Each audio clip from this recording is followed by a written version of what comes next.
Di video ini aku mau bahas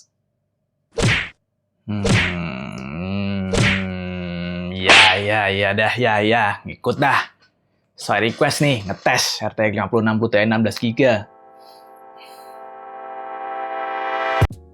Ya, emang sebenarnya sebelum aku beli 5070 Ti, aku ngincernya tuh 5060 Ti 16GB. Sama-sama VRAM 16GB, sama-sama pakai GDDR7, bedanya kan 5060 Ti 16GB lebih murah signifikan. Pertanyaannya sekarang gini, layak nggak sih beli VGA yang harganya 2 kali lipat lebih mahal dengan kapasitas VRAM yang sama? Terus kenapa judul video ini bilang kalau VRAM 16GB aja nggak cukup? Tonton terus karena aku bakal coba jelasin dan ceritain satu-satu. Enaknya aku mulai ngomongin dari gamingnya dulu aja kali ya. Tunggu dulu, tapi sebelum kita masuk ke game yang beneran, aku mau coba bahas dulu dari hasil benchmark sintetisnya menggunakan Unigine Superposition.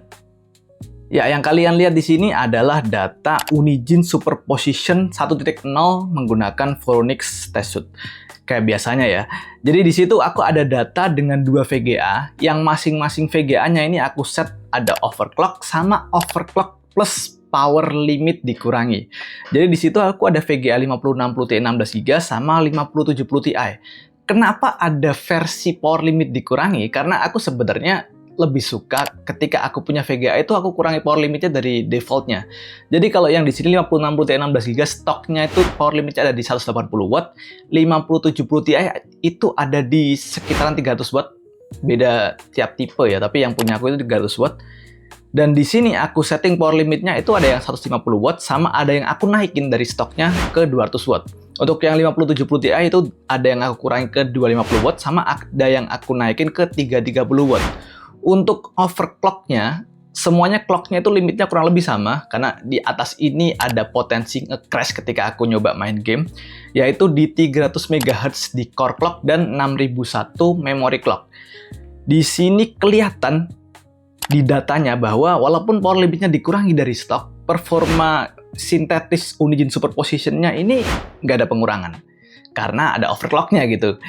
Jadi di sini aku lihat juga kalau datanya justru malah menunjukkan dengan overclock dan power limit ada kenaikan.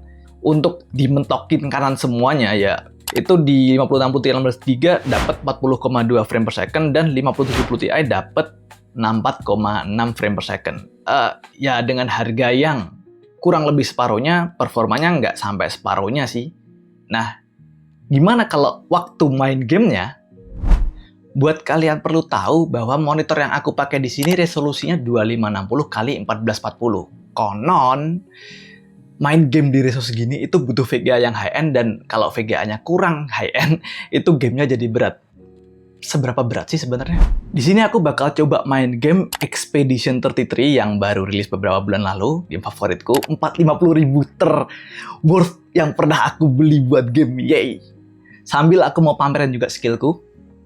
Bring it on. I would lift. Didn't really need it. I would lift. Didn't really need it. Really need it. Need it. Loh, kok beda frame rate-nya tipis, nggak kayak yang tes sintetis tadi? Aku juga masih bisa parry semua attack Sword of Lumiere-nya Simon. Ya, bener. Karena setting grafisnya beda. Jadi sebenarnya kita tuh nggak perlu nafsu sampai setting grafis harus pakai yang setting mentok kanan kan ya. Dan kalau misal kalian lihat secara kualitas gambarnya, juga nggak terlalu beda signifikan.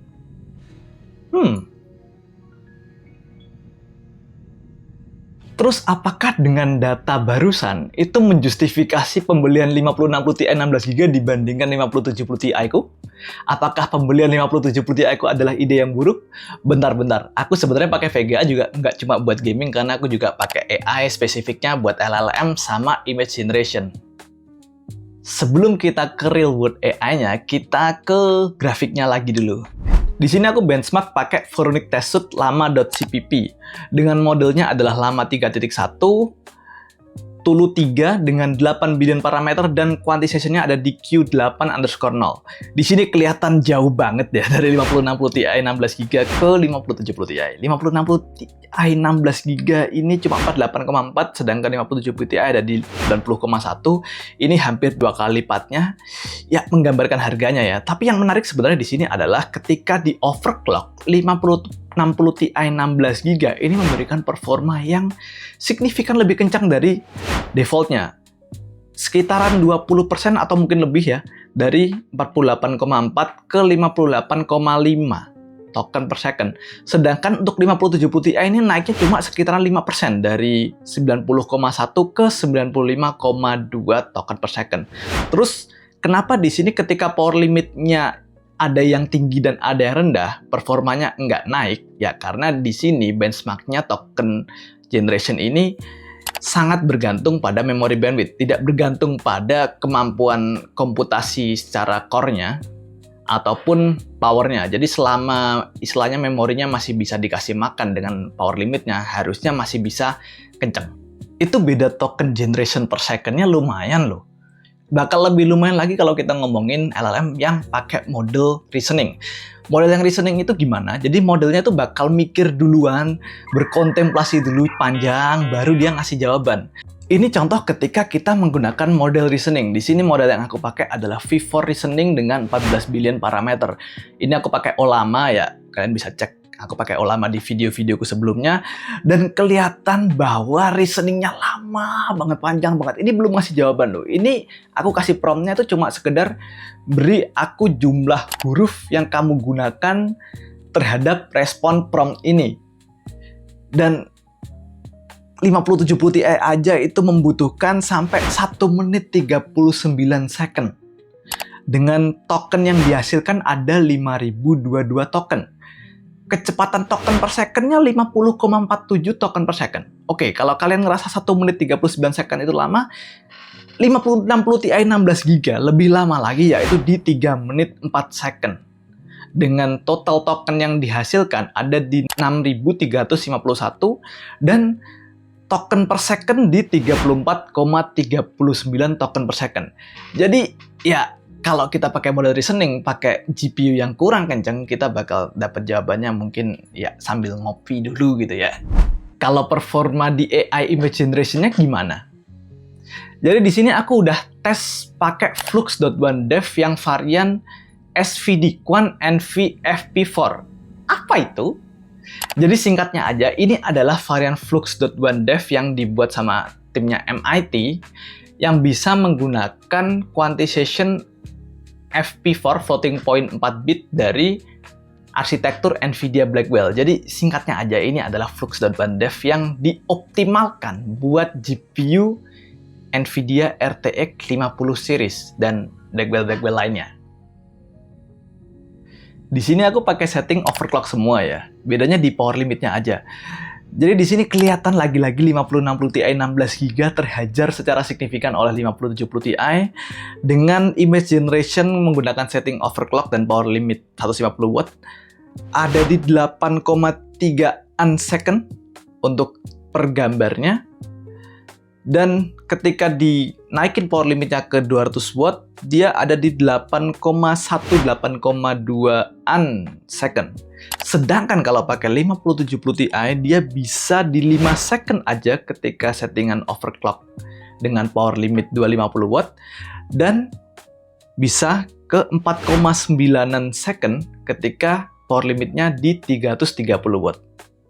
Cukup jauh ya, hampir separohnya. Nggak hampir separohnya sih. Ya tapi cukup jauh. Udah semingguan ini sih aku pakai 5060 Ti 16GB ini buat gaming. That's better. Buat browsing.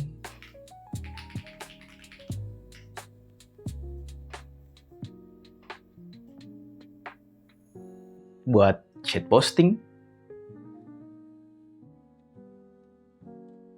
Iya sih, 5060 Ti 16GB lebih irit, lebih murah, lebih adem juga di casing. Tapi ternyata aku lebih butuh performa AI, jadi akhirnya aku milih buat stay di RTX 5070 Ti ku aja. Gitu aja video kali ini tentang bukan review RTX 5060 Ti 16GB. Buat kalian yang punya pertanyaan, kritik, dan saran bisa taruh di kolom komentar di bawah. Aku Latan dari OOT, Tabe.